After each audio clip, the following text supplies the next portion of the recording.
messieurs, bonsoir et bienvenue dans Politique à la carte. Vous le savez, c'est votre rendez-vous hebdomadaire sur Malaika Télévision où on analyse, on décrypte l'actualité politique en République démocratique du Congo. Vous le savez, ces derniers jours, l'actualité politique est abondante en RDC.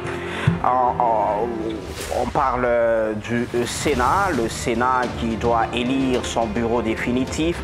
Nous ne faisons qu'assister au report au niveau de cette chambre haute du Parlement.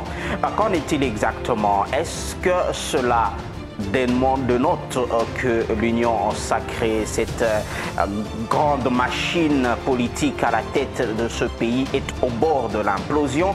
Parce que les blocages serrés au niveau de la désignation du président de cette chambre et au sein de l'Union sacrée, ça tire à boulet rouge. Et on va essayer un peu de comprendre tout ça dans notre première partie de l'émission de ce soir. Qu'en est-il exactement? Est-ce que l'Union sacrée est au bord de l'implosion? Et en deuxième partie de l'émission, nous allons revenir sur cette sortie médiatique du président de la République depuis Bruxelles avant qu'il ne revienne sur la capitale congolaise Kinshasa. Ce dernier a eu à faire des déclarations vraiment fracassantes. Nous allons revenir quand même sur l'opportunité de cette interview, sur le contenu même de cette sortie médiatique du président de la République. Vous le savez, il a évoqué plusieurs sujets, notamment sécuritaires, politiques, où il a cité nommément Joseph Kabila Kabange, son prédécesseur, comme étant en train de préparer une insurrection, qu'il serait derrière...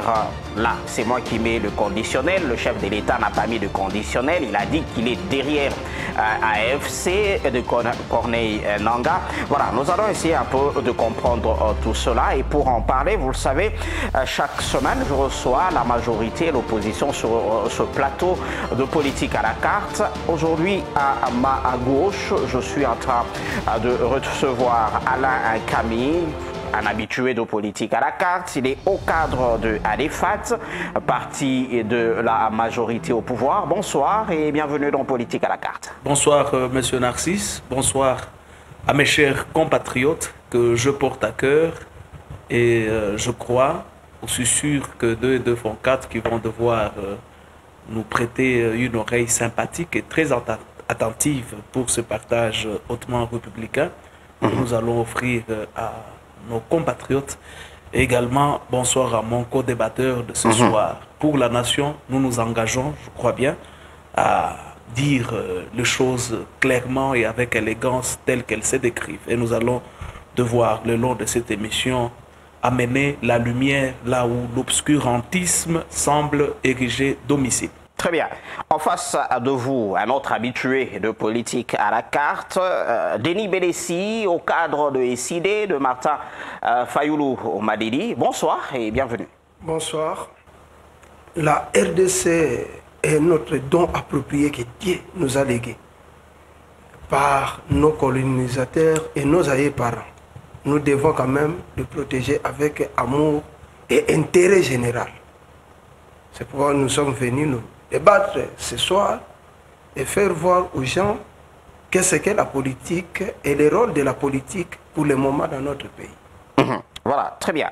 Alors, on ne va pas perdre le temps. On commence déjà avec notre premier sujet. C'est, je crois, à 3 reprises que les élections du bureau définitif sont reportées à l'Assemblée, au niveau du Sénat, la chambre haute du Parlement. Alain Camille, je préfère commencer avec vous directement. Qu'est-ce qui ne va pas au sein de votre famille politique?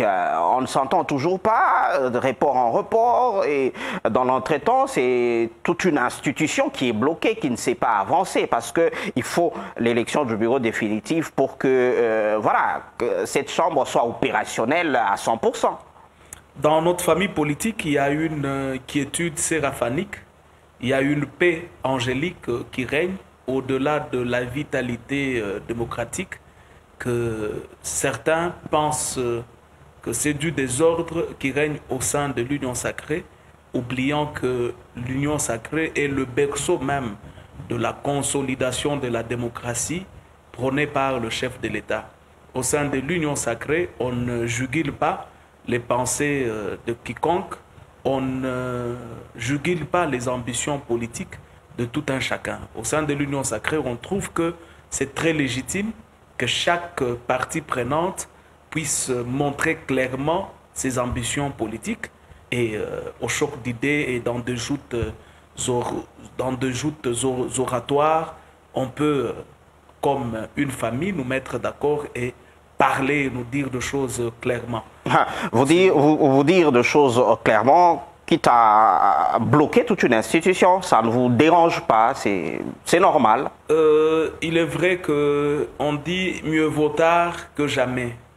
Ça ne sert à rien de courir vite, il faut aller au moment opportun et à temps. Ce qui s'est fait que nous avions voulu savoir, est-ce que la vitalité démocratique elle est vraiment au rendez-vous chez nous? Et nous avons trouvé enfin une solution. Hier soir, vous avez appris que le choix a été porté sur l'ancien Premier ministre de la République. Et ce qui se passe, ce n'est pas un blocage, nous ne sommes pas au-delà de la loi. Je prends l'article 111 de la Constitution en son dernier alinéa qui dispose que les deux présidents de toutes les deux chambres, la première conditionnalité qu'on pose, ils doivent être congolais d'origine. Je crois que Vital Kamerhe et Samuel Condé sont congolais d'origine. Et ils sont élus sur fond de leur règlement intérieur. Je ne crois pas que dans le règlement intérieur du Sénat, il y a une disposition qui donne pouvoir à cette institution de ne pas reporter l'élection si jamais elle se trouverait devant certaines contraintes sécuritaires, certaines contraintes matérielles, comme c'est le cas actuellement. On ne doit pas avoir des animateurs des institutions issus dans de troubles. Au-delà de tout, la paix va au-delà même d'un animateur d'une institution. Mais les troubles, c'est au sein de votre famille politique, hein? C'est pas avec l'opposition. Non. Au niveau de la sécurité, des mesures préventives sont très essentielles. Il n'y a pas eu de trouble visiblement, mais on sentait que ça pourrait amener la nation. Et ça, c'est le tout dernier. Il aurait fallu. Le tout dernier communiqué, mais il y a eu 2 reports avant cela. Il aurait fallu anticiper, il a fallu faire de projections pour ne pas permettre à offrir un spectacle désolant au peuple congolais à l'issue de l'élection de membres du bureau du Sénat. Et là, c'est la majorité qui allait présenter un spectacle désolant. Je dis qu'en en sécurité, la prévention a son pesant d'or. Je n'ai pas dit qu'il y avait trouble, mais visiblement, on pouvait sentir que on pourrait offrir au peuple congolais un spectacle désolant et il a fallu d'abord calmer les ardeurs, il a fallu que les gens se parlent dans une confrérie et dans un climat trop serein et dans toute sérénité et dans un climat hautement fraternel parce que nous n'avons qu'une seule autorité de référence, nous n'avons que le Congo comme l'unique nation au monde que Dieu nous a donné et j'ai aimé mon co-débatteur dans sa phrase introductive, il a dit que la RDC c'est un don du ciel, un don de nos aïeux et nous devons vraiment sécuriser et être très jaloux par rapport à tout éventuel trouble. Très bien. Avec notre avant de donner la parole à Denis Belessi, voilà. C'est depuis un temps où le camp Sama disait qu'il était le choix du chef de l'État. On a vu la sortie médiatique de Dani Banza, rappelant que c'était le choix du chef de l'État. Mais apparemment, l'UDPS et tous ces mosaïques, à des fêtes notamment et tout, vous étiez contre la promesse du chef de l'État. Non, pas dire. Qu'est-ce qui s'est passé exactement? Dire que nous étions contre, je ne crois pas. Je vous ai dit dans ma dévancière que c'est très légitime que l'UDPS puisse avoir des ambitions politiques. C'est très légitime que l'UDPS puisse dire que nous voulons que le président du Sénat soit le nôtre. C'est très légitime que la défunte chère à l'honorable Jean-Louis Kalamba puisse avoir des ambitions politiques. C'est très légitime que mon vieux Bélé, ici en face de moi, puisse avoir des ambitions politiques.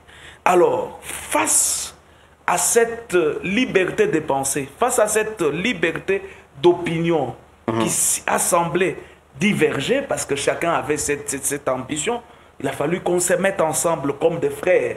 Il a fallu qu'on se mette ensemble, comme je l'ai dit, dans la confrérie de l'union sacrée pour nous dire, écoutez, voilà, il y a tel qui a telle ambition, il y a tel qui a telle ambition. Est-ce que nous ne pouvons pas procéder genre à des primaires comme ça se passe dans des vieux démocraties, soit par consensus, soit par vote? Mais il y a eu ces consensus. Et le chef de l'État a tranché. Le choix sur Sama Lukonde. Et nous, Tshisekedistes, nous fascistes, de nos bouches, il n'y sort que des bénédictions par rapport à la gestion de la République. C'est ainsi qu'au nom de la jeunesse, de la défunte chère à l'honorable Jean-Louis Kalamba, au nom de l'union sacrée que j'ai l'honneur de représenter sur ce plateau, nous souhaitons toute la bonne chance au choix de l'union sacrée et voulons voir son Excellence Sama Lukonde être dans la peau d'un homme d'État, dans la peau d'un nationaliste, très bien, et mettre au centre de tous les intérêts du peuple et dans tout partenariat qu'il pourra signer en étant président du Sénat, que le peuple retrouve sa part dans notre paradigme, dans notre paradigme, le peuple d'abord. Vous avez suivi, vous suivez, pas que vous avez suivi, parce que c'est pas encore fini, il n'y a pas encore eu de vote. Voilà, vous, je vais inventer un mot sur ce plateau, vous les fayoulistes, donc vous du corps Fayoulou, en train de suivre tout ça, quand vous regardez ça, vous dites quoi?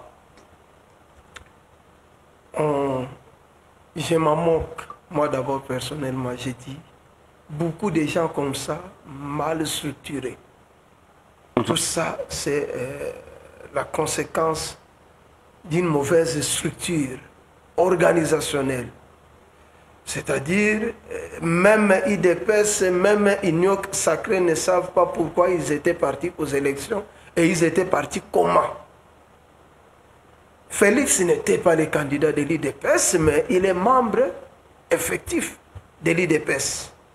Félix est parti aux élections avec l'accompagnement de l'Union sacrée. Et avant d'aller aux élections, sûrement, il y avait déjà les pourparlers. Il y avait déjà les partages d'avance. On dit, bon, on part maintenant. Ceux qui vont occuper la première place, bon, moi, si je passe président, ceux qui vont occuper la première place dans l'ordre va prendre le Parlement. Deuxième place va prendre, par exemple, la primature. Troisième place va prendre le Sénat. Il y avait déjà les pourparlers. Mais tous ces problèmes que nous connaissons aujourd'hui, c'est autour des individus et des tribus. Chacun cherche à tirer. Des individus et des tribus. Oui, oui. Côté expliquez-nous un peu. Ça, c'est mon pire. L'autre dit non, c'est ma tribu qui doit être privilégiée puisque nous avons les avantages, tel, c'est notre tour. Vous voyez, c'est là où nous connaissons des difficultés. Donc, deuxième conséquence, c'est quoi? Puisqu'on avait étouffé l'opposition. On a dit, quand on part aux élections, l'opposition aussi doit être représentée. Puisque ça va donner presque un équilibre politique. Mais elles ont rejeté totalement l'opposition. Ils se retrouvent au Sénat maintenant avec moins de 10 sénateurs de l'opposition. Et ça pose problème pour l'organisation de ces élections. Et les ambitions sont démesurées maintenant. Comme Alain venait de dire là, on va laisser aux gens qui voulaient postuler, de postuler, que ce soit un match, on doit jouer les jeux selon les rythmes des jeux. Mais sinon, il y a déjà le président qui a soutenu Sama Lukonde. C'est là où ça pose aussi problème. Donc pour vous, il fallait laisser tout le monde concourir et que le meilleur gagne. Oui, c'est le mot d'ordre n'était pas respecté d'avance. Quand il avait fait les choses de Sama Lukonde, et les gens ont refusé. Et il y avait même des bagarres, vous avez vu là-bas au Parlement, on a cassé même. Et la délinquance était visible. Il y a même les arrestations, les sangs même qui sont coulés à cause de ça, puisque la structure n'était pas organisationnelle. C'est là où il y avait des problèmes. Très bien. Alain Camille, ça réveille quand même une certaine curiosité par rapport au leadership au sein de l'Union sacrée. Ce n'est pas la première fois que le président de la République a porté son choix sur Sama Lukonde. Il fallait d'abord le contester avant. Ce n'est pas de l'indiscipline un tout petit peu au sein de l'Union sacrée? Honnêtement, ce n'est pas de l'indiscipline, c'est ça même la beauté du tshisekédisme, c'est ça même la beauté du fascisme. Nous sommes le seul mouvement politique, la seule famille politique qui se dit de choses clairement et avec élégance au chef de l'État. Il peut passer, nous sommes à même de lui dire, Fachi, apparemment, les gens disent que tu t'écartes de la vision, le peuple d'abord. Et les journalistes lui ont dit ça. Et nous sommes à même de lui dire. Nous sommes à même de lui dire, Fachi, n'oublie pas que notre mentor a dit le peuple d'abord. N'oublie pas. Nous sommes à même de dire à Fachi, nous ne voulons pas de votre signature de Genève si vous pouvez la retirer. C'est ainsi que dans le tshisekédisme, on parle d'une pyramide renversée. C'est la base qui décide. Vous êtes là pour guider la base, mais quand vous prenez des décisions qui ne vont pas dans le même sens, dans la même direction que la base, et là même de revendiquer. Est-ce que le revers de cette philosophie-là, c'est pas un peu du désordre quelque part? Parce que dans un groupe, il doit y avoir un chef, et quand le chef a parlé, on suit. Si c'est tout le monde qui parle, c'est du brouhaha, c'est du bruit. Le combat de Tshisekedi n'a pas été facile. Il a fallu d'abord qu'il puisse amener le peuple congolais à braver la peur. Parce que le seul terrain sur lequel la dictature joue, c'est le fait de créer la peur, la phobie au sein du peuple. C'est le fait d'amener le peuple à ne pas reconnaître ou à la méconnaissance de ce droit. C'est le fait de ne pas amener le peuple à l'instruction. Parce qu'un peuple instruit sait faire la lecture de choses. Le peuple instruit sait comprendre qu'on ne lit pas sur fond de Thomson, sur fond de polo, sur fond du sel ou du sucre ou sur fond d'un chapeau. C'est ainsi que la Constitution nous parle même de l'éveil national. Chaque parti politique doit travailler sur l'éveil national et non sur l'éveil tribal, ethnique, régional ou provincial. Non mais là, de l'autre côté, on vous parle de ces velléités tribales, disons, voilà, c'est nous maintenant, c'est, je sais pas, vous avez... Ces velléités tribales... Vous êtes sur les réseaux sociaux, vous avez suivi tout ce qui s'est raconté, des déclarations, des choses sur les réseaux sociaux. Alain Camille, en tant que nationaliste, tshisekédiste, a toujours lutté contre ces anti-valeurs qui vont dans le sens... du népotisme, favoritisme, régionalisme, clanisme, tribalisme. À mes yeux, ce sont des anti-valeurs.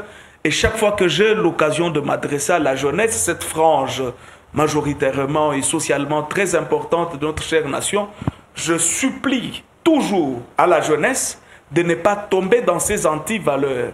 Il est vrai qu'il y a une diversité tribale en République démocratique du Congo, mais cette diversité doit nous aider à amener notre pays à se développer. Cette diversité doit nous amener à l'émergence et à l'épanouissement. Cette diversité même dans l'art culinaire. Il y a ceux qui mangent tel repas, il y a ceux qui ne mangent pas tel repas. La France, de par sa diversité culinaire, fait entrer beaucoup de millions d'euros dans son budget. Je pense que nous devons nous y atteler et chaque fois que nous sommes au grand public, dire à la jeunesse que nous devons autrement voir les choses et que nous devons prendre conscience que le Congo d'aujourd'hui et de demain se fonde sur la jeunesse que nous sommes. Est-ce que, parlons un peu du profil de Sama Lukonde, on l'a vu au niveau du gouvernement en tant que Premier ministre, est-ce que, voilà, à la tête du Sénat, c'est un bon profil? Oui, et Sama Lukonde fut d'abord ministre de la jeunesse, sport et loisirs. Il avait démissionné. Et à l'époque, quand il était à l'opposition. Oui, on l'a nommé DG de la GECAMINE. Il fut Premier ministre. Sur ces points-là, c'est déjà élogé. Mais mon problème avec Sama Lukonde, puisqu'on ne connaît pas ses idées, Sama ne parle pas. Lorsque vous avez vu... C'est un taiseux. Oui, avec Kengo Adono, quand il était le président du Sénat, on sentait qu'il y a un homme qui est là-bas. Puisque le sénateur n'est pas moindre. Le sénateur, le Sénat, c'est la chambre haute de la République. Et les sénateurs sont là pour voter aussi des lois. Et lorsque vous avez un président du Sénat qui ne parle pas, qui est toujours calme, on ne connaît pas ses attitudes devant les problèmes, ça va poser aussi certains problèmes au bon fonctionnement du Sénat. À moins que, puisque l'homme aussi est changeant, à moins que cette fois-ci, il commence à parler aussi. Quand il était Premier ministre, les gens attendaient de savoir aussi qu'est-ce qu'il pense, des fois. Mais il ne voulait pas parler. Et c'est le profil voulu. Et je crois cette fois-ci, c'est le profil aussi voulu de Félix. Comment ça? Ah oui, il veut à tout prix quelqu'un qui ne parle pas beaucoup. Qui ne parle pas beaucoup. Qui ne va pas lui faire de l'ombre. C'est comme, vous voyez, les grands, très souvent j'ai dit, en RDC, les premiers ministres sont souvent des figurants. Ils sont souvent des figurants. Maintenant, on cherche que Sama soit aussi là, avec son attitude d'un homme calme, bien gentil, qui ne va pas lui poser trop de problèmes aussi.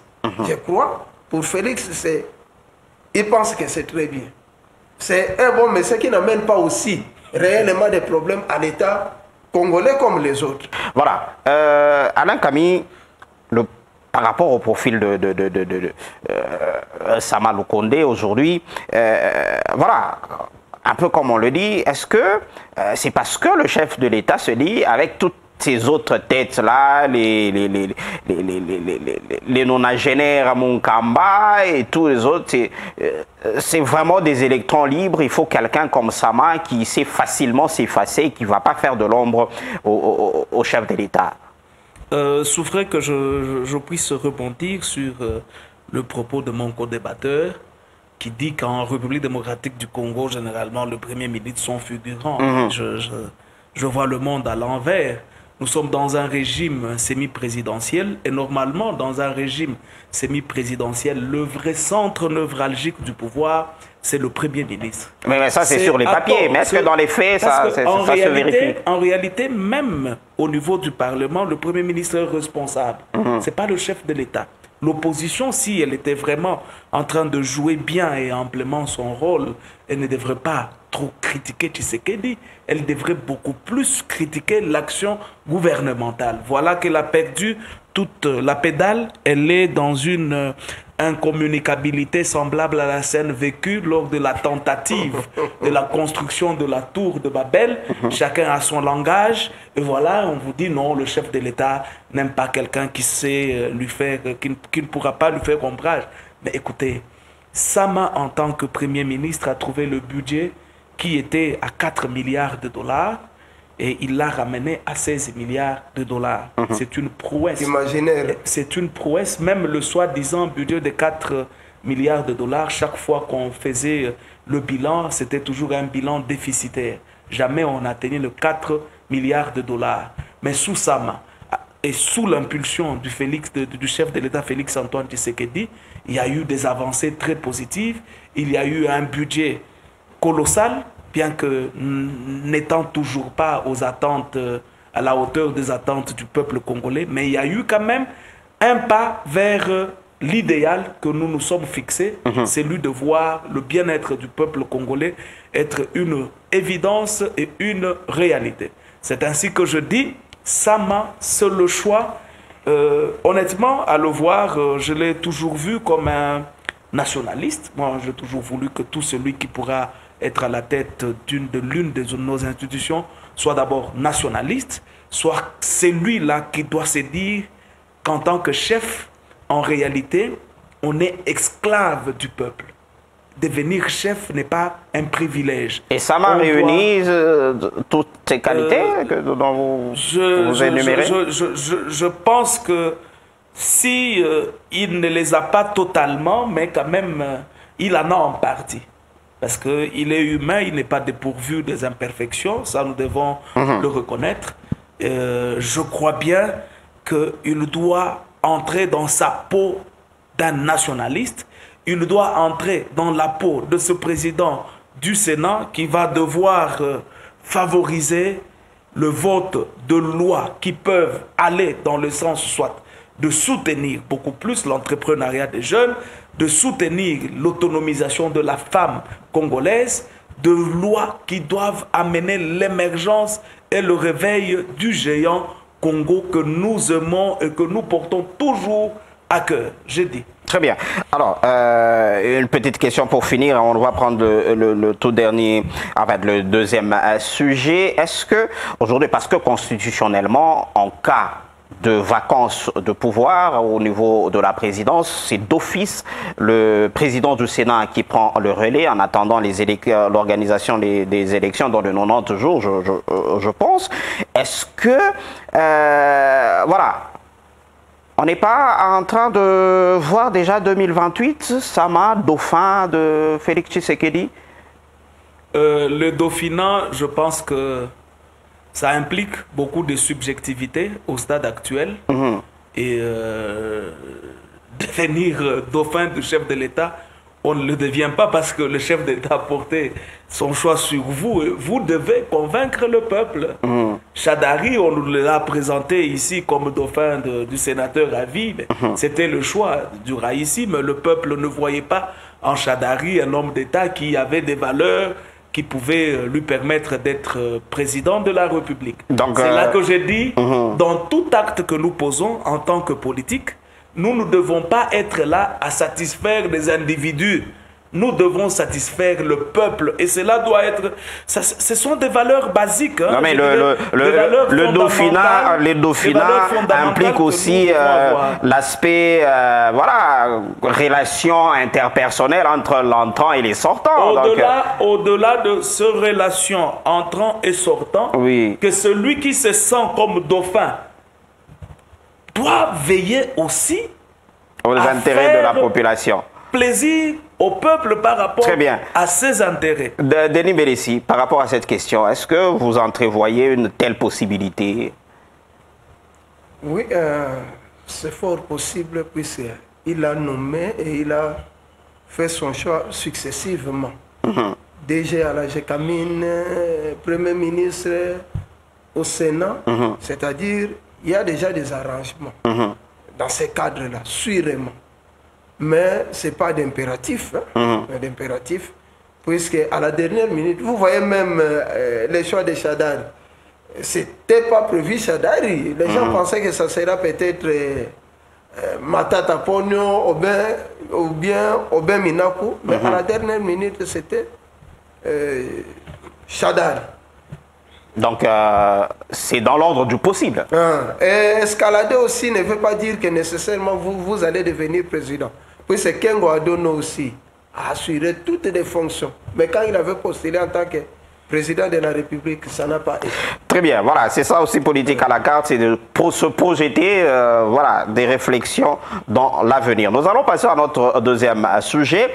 On l'a tous suivi, le chef de l'État qui était en séjour médical en Belgique et juste avant de rentrer sur Kinshasa, il a fait cette sortie médiatique où il a évoqué plusieurs sujets. Alors, je veux qu'on commence d'abord par l'opportunité de cette interview-là. Est-ce que c'était opportun? Est-ce qu'il y avait nécessité pour le chef de l'État de s'exprimer en ce moment-là en Belgique? Alain Kane. Merci, M. Narcisse. Constitutionnellement parlant, le chef de l'État est le symbole de l'unité nationale. Il est le représentant de la nation. Quand le physique Tshisekedi se déplace, il est question de la première institution de la République. Je parle bien du physique, pas de la présidence, du président de la République. Individu. L'individu, le physique Tshisekedi. Quand vous serrez la main à Félix-Antoine Tshisekedi, vous avez serré la main à la première institution de la République. Au-delà d'être la première institution de la République, il est le symbole de la nation. C'est le symbole. Quand on voit Tshisekedi se déplacer, C'est comme qui dirait la carte géographique du Congo qui se déplace en un symbole qu'on appelle Félix-Antoine Tshisekedi. Quand il y a malaise, quand il y a eu de faux bruits sur son état de santé, il devrait rassurer son peuple que je bonne mine. Il devrait faire voir à son peuple, au-delà de 20 discours, que je suis là et que je suis prêt à assumer mes prérogatives, me confier constitutionnellement. Très bien. Et comme nous sommes dans une démocratie, comme nous sommes dans la liberté d'opinion, dans la liberté de penser, il pouvait brosser sur toutes les questions de la République. Je pense que vous attendez pour que je touche la question de l'Est. On va revenir, on va tabler là-dessus. Alors c'est pour mais je voulais d'abord qu'on entre... En tant que représentant de la nation, sur l'opportunité de cette sortie médiatique. Tant que faire se peut, il ne peut que s'adresser à son peuple devant n'importe quelle situation pour est-ce que c'était opportun pour lui de parler à cet instant? Est-ce qu'il y avait nécessité? Oui, il peut parler n'importe quand et n'importe où aussi. Je crois, avant de parler là, son médecin l'avait autorisé. Si réellement il avait des problèmes de la santé qui ne le permettaient pas de bien parler, on allait l'interdire. Mais il a parlé, mais sauf, c'était pas un message attrayant pour le peuple congolais. C'est pourquoi il y a des critiques par-ci, par-là. Donc, quand vous êtes le chef de l'État, il faut savoir s'assumer. Je suis Sarkozy. Ces derniers temps, je fais que suivre Sarkozy, Nicolas Sarkozy et Laurent Gbagbo. Qui s'est remarié d'ailleurs. Il me développe le système, l'intelligence politique ces derniers temps. Il faut savoir s'assumer. Savez-vous que Kabila avait commis des erreurs, mais à chaque fois, il reconnaissait ces erreurs-là. Même quand nous allons développer ici, on les critique, on dit il a fait les brassages et les messages. Mais après tout, il avait reconnu que c'était une erreur. Et il a reconnu aussi que ma grosse erreur aussi, puisque je n'avais pas écouté les conseils des églises. Et je crois tous ces problèmes, puisque le problème de Félix, c'était quoi? De s'attaquer aux opposants. De ne pas accepter la cohésion nationale. De penser que ce pays est devenu son don personnel. L'histoire de son papa Étienne Tshisekedi l'a légué. Non, c'est un État. Très bien. Est-ce que vous avez donné la transition, entrant dans le vif du sujet, question de la cohésion nationale et tout, voilà, main tendue à l'opposition, pour parler de votre leader expressement, parce que les autres ne sont pas représentés sur ce plateau, pour parler de Martin Fayulu, Félix Tshisekedi, qui, voilà, s'il faut tendre la main à quelqu'un, il faut que cette personne-là ne fût-ce que ne puisse reconnaître. C'est quand même logique. Vous ne pouvez pas tendre la main à quelqu'un qui vous tourne le dos. Il faut se regarder en face. C'est une manière de reconnaître, ne fût-ce que reconnaître qu'il est président de la République, alors que vous êtes encore dans la vérité des urnes. Oui, mon choix à Fayulu, puisque Fayulu ne deviendra jamais rebelle. On ne citera jamais son nom dans les détournements dans ce pays. C'est un homme exceptionnel. Et dans la vie, il faut être comme Fayulu. Tout ce que nous connaissons aujourd'hui, ça a commencé en 2018. Comme Alain a parlé de Genève, tout ça, les combattants ont demandé à Félix de retirer. Mais nous, quand nous sommes allés aux élections, on avait appelé Fayulu. Et il y a aussi la presse qui était venue l'interviewer. Et d'ailleurs, c'était Lusakweno et la dame Leila de la MONUSCO. On a posé la question à Fayulu. Que deviendrait Kabila si vous passez président? Fayulu a répondu. Parmi les valeurs chrétiennes, il y a l'amour et le pardon. Si Kabila a des problèmes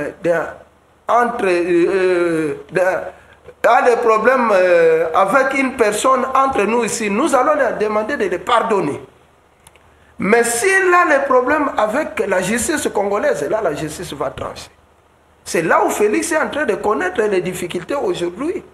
Puisqu'il n'avait pas pris une bonne position d'avance. Il y avait des compromis dans toutes ces histoires-là. Donc il devait se comporter comme Fayulu. Oui, aller à Kingakati, on nous avait appelé, nous avons demandé qu'on puisse aller dans un terrain neutre.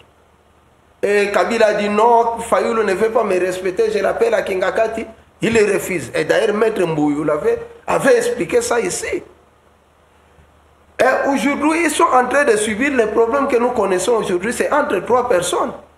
Ce n'est pas même d'autres personnes qu'on a citées là, c'est Nanga, Kabila et Félix.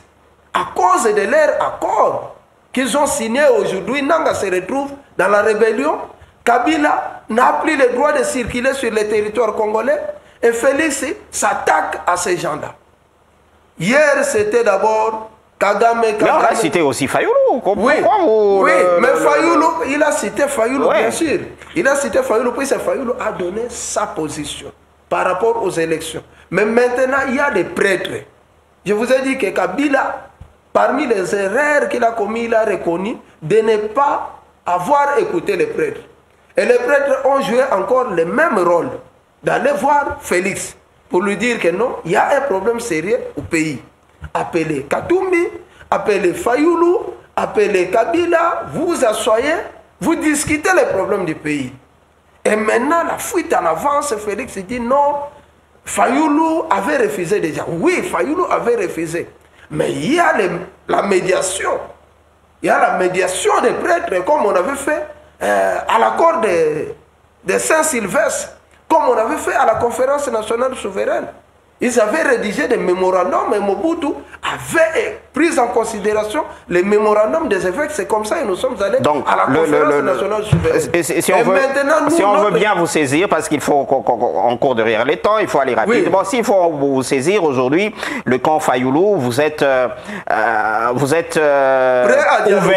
à un dialogue. Oui, oui, nous sommes prêts à dialoguer puisqu'il y a un problème sérieux de l'insécurité. Très bien. De Mombondo, là, dans quelques mètres, et nous disons aussi à Félix, il est injuste vis-à-vis à la province de Bandundu. Vous avez une solution par rapport au Mombondo? On tue là-bas, il n'arrive même pas à Bandundu. Ah ok, je pensais que vous aviez une solution par rapport à cette question précise. Non, la solution, nous allons trouver autour d'une même table. Puis nous n'allons pas résoudre ces problèmes. C'est Félix qui dispose tous les moyens de l'État qui va résoudre ces problèmes. Et nous viendrons avec les idées.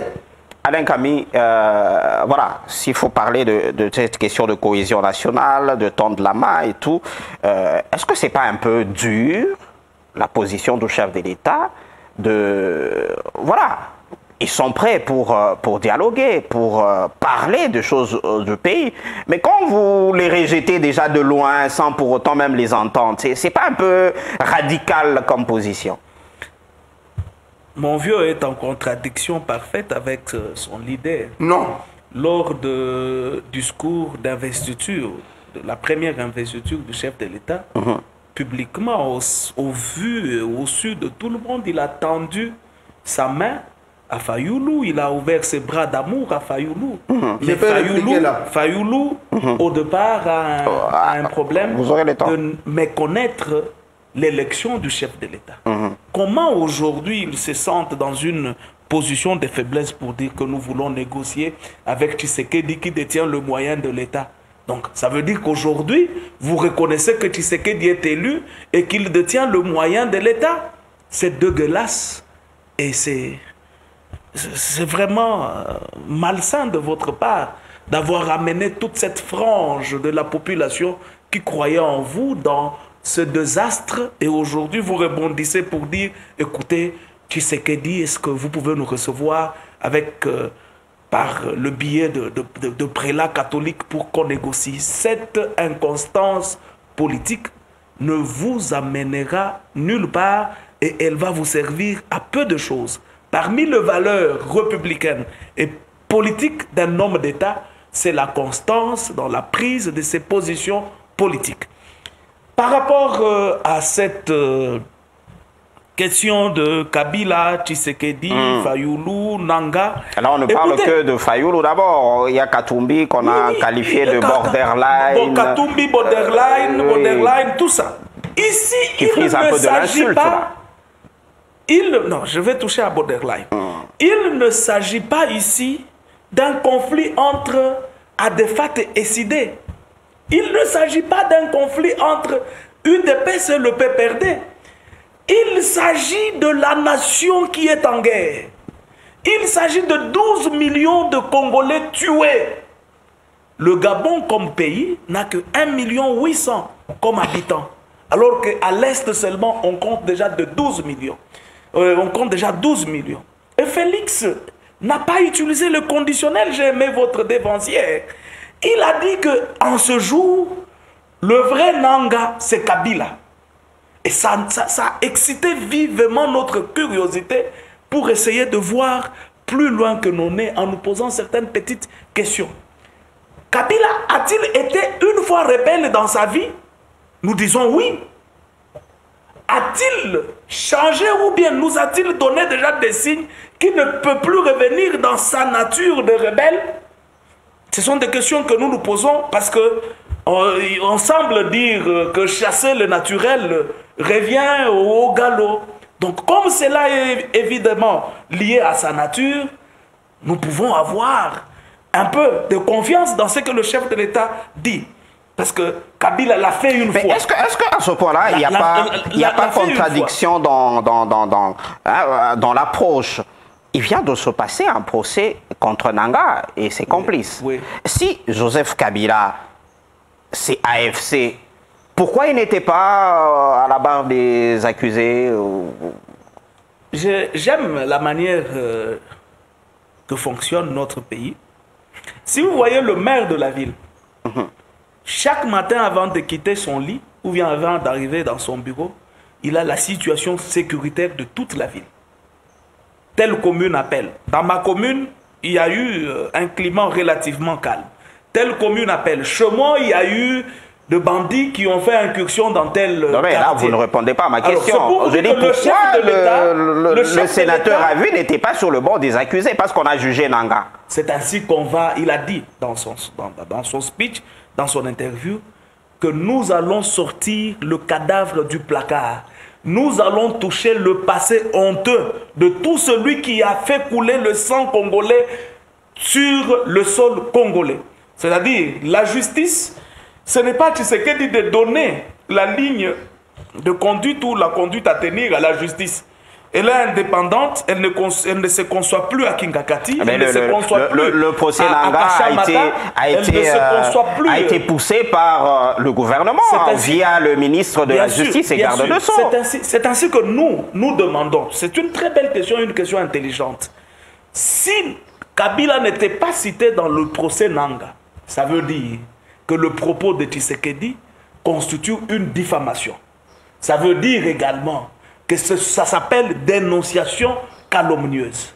Nous, Tshisekedistes, nous invitons Joseph Kabila de revenir au pays, qu'il aille saisir la justice du pays par rapport à cette diffamation, par rapport à cette dénonciation calomnieuse selon eux. Et nous voulons voir clair que la justice puisse se trancher. Est-ce que vous n'êtes pas en train d'inverser les rôles là? Non, nous voulons. C'est à lui d'aller à la justice ou c'est à vous de le traduire en justice? Le vexé, ce n'est pas Tshisekedi.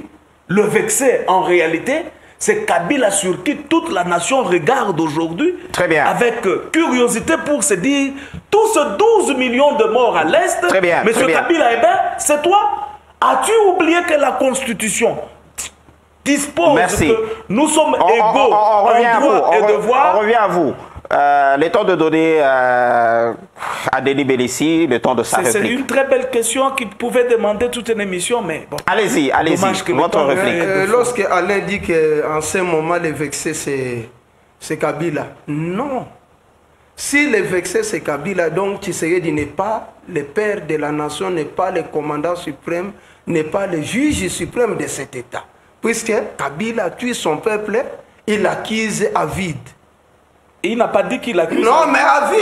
Il a dit, je vais sortir le cadavre du placard. Mais à vide. Mais dès que qu'est-ce que cela veut dire? Dès que le président sortir le cadavre du placard. Dès que c'était sorti de la bouche du président de la République, c'est une ordonnance déjà. Et c'est ainsi que le ministre de la Justice s'en est saisi.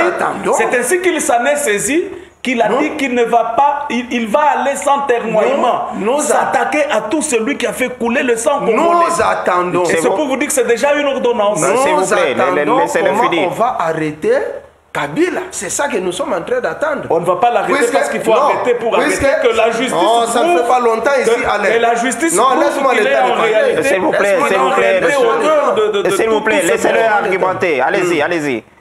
Mais nous disons, nous ne sommes pas des pro-Kabila. Puis c'est notre lutte d'ensemble. Quand on était avec des Félix, c'était quoi? De changer le régime. Mais il est incapable de changer le régime. Il a fait seulement la dispensation des gens de FCC qui sont devenus les siens. Et nous sommes en train d'observer. J'ai suivi le porte-parole de Kabila, la dame là, Nzimbi. Elle a dit que la passation du pouvoir, bientôt, ça sera entre Kabila et une autre personne. On ne sait pas si c'est qui. Mais ils ont déjà promis ça. Très bien. Mais j'ajoute encore, j'ai dit... Vous êtes oui, rapidement. J'ajoute, j'ai dit à Alain que la première fois quand on avait tendu la main en 2018, il y avait un médiateur. Le seul président qui était venu, c'était Uhuru Kenyatta. On avait fait la proposition, on dit à Fayulu de devenir vice-président. Fayulu a dit que ce n'est pas constitutionnel. Mais notre problème, ce n'est pas le partage du pouvoir. Notre problème, c'est l'intégrité du territoire. Félix doit nous remettre la dignité de cet État. Puisque nous sommes humiliés. Humiliés par un civil, Corneille Nangaa. Vous pouvez vous imaginer, humilié par le voisin des petits pays. Puisque tu as l'habitude de parler, tel pays, le Gabon a 1,8 million et le Rwanda a combien? Le Rwanda qui est en train de nous humilier. Nous sommes humiliés. On doit s'asseoir autour d'une même table, monter des stratégies. Très bien, on comprend. Fayulu, c'est le dialogue. Il faut dialoguer, il faut parler et par ricochet, même s'il y a partage de pouvoir, ça ne vous ferait pas mal. Là, on ne sait pas. Voilà, là, vous ne savez pas. On va évoluer. Voilà, est-ce qu'aujourd'hui, posons-nous cette question, est-ce que cette sortie médiatique du chef de l'État est de nature à apaiser la nation? Alain Kami. Elle est relativement de nature à apaiser la nation. Pour tous ceux qui se retrouvent dans la nation congolaise et qui pensent qu'ils n'ont que le Congo comme l'unique nation au monde. Mais pour ceux qui pensent qu'il faudrait défendre des individus en lieu et place de la République, c'est un discours qui ne va pas les enchanter. Non mais prenons le cas de Moïse Katumbi, il le qualifie de borderline. Voilà. C'est l'attitude d'une personne qui est instable dans la prise de ses positions. Oui, c'est à la limite de l'insulte. Non, je ne pense pas qu'il y ait un caractère injurieux dans le mot borderline. Je ne crois pas qu'il y ait un caractère injurieux, honnêtement. Si je vous traite sur ce plateau de quelqu'un qui n'est pas stable, non, pas manque de personnalité. Je me rappelle, le long de cette émission, je parlais de la constance dans la prise de position politique. Oui. Au début, il était du genre, Tshisekedi n'a pas gagné aux élections alors que lui a fait 18%. Tshisekedi en avait fait plus de 70%. À un moment, il s'est ressaisi. Il s'est dit non, écoutez, parce que j'ai la pression de ma famille politique, il y a ceux-là qui veulent être dans les institutions, allez-y, représenter l'opposition. À un moment, dans le premier quinquennat, il ne voulait pas être même dans les institutions. Il a envoyé, il a eu autant de ministères dans le gouvernement et à la fin il s'est dit écoutez, je ne suis pas dans le partage du bilan de Félix-Antoine Tshisekedi, oubliant qu'il a eu des ministères clés comme le ministère du Plan. Quand on a le ministère du Plan, on peut même faire des projections sur l'avenir de la nation. Est-ce que ça ne rentre pas dans le cadre... à un moment est-ce que ça ne rentre pas dans... C'est ce qu'on dit... être un borderline. Oui, est-ce que ça ne rentre pas dans le cadre de ce que vous dites, vous les politiques, que la politique est dynamique? Il est tout simplement dynamique. La dynamicité de la politique ne veut pas dire qu'on doit perdre certaines valeurs républicaines. Quand c'est bien fait, on doit dire que c'est bien fait. La dynamicité de la politique ne peut pas envoyer Alain Kami à vouloir la mort de Moïse Katumbi ou la mort de Joseph Kabila. On ne peut pas toucher au physique des opposants. au nom du dynamisme ou de la dynamicité de la politique. Nous voulons que cette dynamicité puisse exister, que cette dynamicité soit le lieu où nous pouvons nous contredire dans des joutes oratoires, dans des débats républicains, en toute démocratie, sans toucher à l'intégrité physique de quiconque. Cette dynamicité ne veut pas dire qu'il faudrait que je puisse ruiner tel pour qu'il puisse s'appauvrir et venir vers moi. Je pense que c'est malsain. La dynamicité veut dire que nous devons soutenir des valeurs républicaines. De lors que je trouve que dans M. Narcisse, il n'y a plus de valeurs républicaines, je peux le dire, cher ami, honnêtement, nous ne savons plus regarder dans la même direction par rapport aux intérêts du peuple et non par rapport aux intérêts sordides, mesquins et égoïstes. Votre réaction? Oui, le président Moïse, c'est un homme de bonne foi. Dernièrement, je viens de suivre, il a produit plus de 5000 tonnes de maïs, 10 000 tonnes du riz, c'est bien. Et la politique. Mais maintenant, voilà, le dynamisme. Non, laisse-moi développer. Il a ses vertus. Il a ses vertus que nous devons reconnaître. Mais le problème, la prise de position aussi, il doit quand même revoir. Vous savez, quand nous sommes allés aux élections de 2018, une semaine après la proclamation des élections, Fayoulou appelle Moïse. Moïse dit, oh non, mon candidat d'ailleurs était Félix Tshisekedi. Oh, mais comment nous sommes allés aux élections ensemble? On doit militer ensemble? Non, mon candidat était. Et donc si vous êtes quelque part d'accord avec le chef de l'État quand il est qualifié comme ça. Si vous vous souvenez encore, la création de l'Union sacrée, Moïse a pris son jet privé jusqu'à Aguemena, prendre Jean-Pierre Bemba là-bas, pour aller former cette histoire de l'Union sacrée, partager les pouvoirs. Donc pour vous, mais pendant la campagne, c'est exact la qualification. Il doit revoir aussi sa façon de faire la politique. Pour son intérêt aussi. Vraiment, il doit revoir. Et pendant la campagne électorale, il a reçu des coups sanglants de Jean-Pierre Bemba. Et juste aujourd'hui, les deux personnes ne se parlent plus. Et aujourd'hui, c'est le tour de Félix. Et d'abord, d'ailleurs, c'était d'abord le tour de Kabila. Quand il avait fait l'interview là, il avait qualifié aussi. Donc il doit revoir. Il a des vertus en lui. C'est un homme du peuple. Mais la façon de faire la politique, il doit jouer selon les rythmes des jeux. Puisque aujourd'hui, nous avions dit, ensemble avec de Moïse Katumbi, on dit, on ne va pas entrer dans ce gouvernement. Nous avons boycotté les élections. C'est du simulacre d'élections. Mais après un temps, ils sont allés là-bas. Ils occupent des postes par-ci, par-là. On dit, bon. C'est ça le trouble alors de la personnalité. Ces gens ici, c'est un trouble de personnalité. Ils doivent quand même savoir prendre des positions. Est-ce que vous, ce n'est pas un peu une sorte de rancune parce que il vous a laissé dans le boycott et lui, ce qui est indigné, l'espace que Félix avait utilisé pour lui donner ce mot dur n'est pas vraiment d'élégance. N'est pas d'élégance. Ça devait être un simple constat. Puis c'est dans tout cela. Il est allé répondre aux prêtres. Les attaques là, Félix ne s'attaque pas aux politiques. On va finir l'émission. Félix s'attaque aux prêtres. On va finir l'émission. Chutez, s'il vous plaît.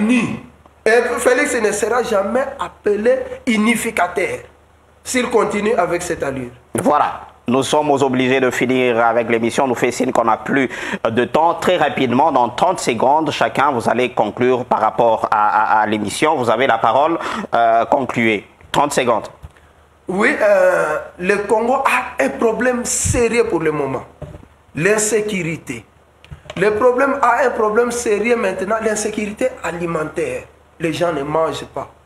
L'autre fois, je vous avais dit que si vous n'avez que 30 secondes, donc Madame Première ministre veut commencer l'exercice de sa fonction, il doit commencer par les hôpitaux, les prisons, il part dans les écoles pour voir et les cimetières aussi. Voir le niveau de souffrance des peuples. Les cimetières. Oui. Les premiers j'étais aussi. Mais il faut voir les désordres. Au cimetière, il y a les désordres, il y a les taux de mortalité très élevés. Plus que ce qui se passe à l'est de la République démocratique. Très bien. C'était votre conclusion. Allez, Camille, concluez. Très concluez. Cher peuple congolais, il est vrai que le régime actuel n'est pas dépourvu des imperfections. C'est lié à la nature humaine, vous le savez. Mais le voyage de 1000 milieux commence toujours par un pas. Et le pas vers la bonne direction, la direction de l'émergence et du développement de notre chère nation est marqué. Venez tous et soudons-nous le coude, que chacun amène la pierre à l'édifice pour laisser aux générations qui viendront après nous un Congo plus meilleur. C'est don béni du ciel, légué par nos aïeux. Merci. Voilà, madame, messieurs, c'est par là que nous allons mettre un terme à ce politique à la carte de ce dimanche. Merci à vous de nous avoir suivis. Je l'ai toujours dit, tout ce que les politiques doivent faire, majorité comme opposition, ne doit être que refléter la volonté et le bien-être de la population congolaise. Cette population qui a besoin de vivre et de profiter des richesses du sol et du sous-sol de la République démocratique du Congo. Je rappelle que je recevais Alain Camille, il est au cadre de ADEFAT, parti de la majorité au pouvoir, cher à l'honorable Jean-Louis Kambangindou, le deuxième meilleur élu doublement de la ville de voilà. Et en face de vous, Denis Belessi, il est au cadre de SID de Martin Fayoulou au Madidi. Merci aussi d'être passé dans Politique à la carte. Merci Martin Fayoulou Madidi, l'homme de conscience politique. Voilà. Très bien, on ne va pas refaire l'émission. Merci à vous de nous avoir suivis. Le prochain rendez-vous est fixé pour la semaine prochaine pour d'autres actualités, pour d'autres analyses et d'autres décryptages. Au revoir.